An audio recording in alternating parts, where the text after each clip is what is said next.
Hello friends, আজকে আমি সয়াবিনের এগ বল করে তার ঝোল করছি। তো দেখো, রেসিপিটা সম্পূর্ণ অন্যরকমভাবে করছি, তোমাদের আশা করি ভালো লাগবে। প্রথমে আমি সয়াবিনগুলোকে সিদ্ধ করে তুলে নিয়েছি একটা বাটিতে নিয়ে, এবার ওর মধ্যে আমি বেসন, তারপরে একে একে সব অ্যাড করব। দেখো, আমি বেসনটা দিয়ে নিলাম। এইবার আমি নুন, চিনি, একটু হালকা চিনি দিতে হবে, চিনি, নুন এবং পরিমাণ মতো হলুদ আর একটু লঙ্কার গুঁড়ো অ্যাড করব।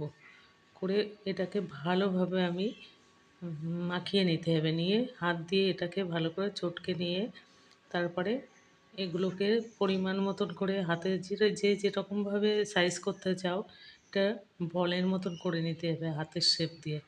তো সেইভাবে আমি সব এক এক করে অ্যাড করে নিলাম। নিয়ে আমি এটাকে এখন মিক্স করব হাত দিয়ে, ভালো করে মিক্সিং করে নিয়ে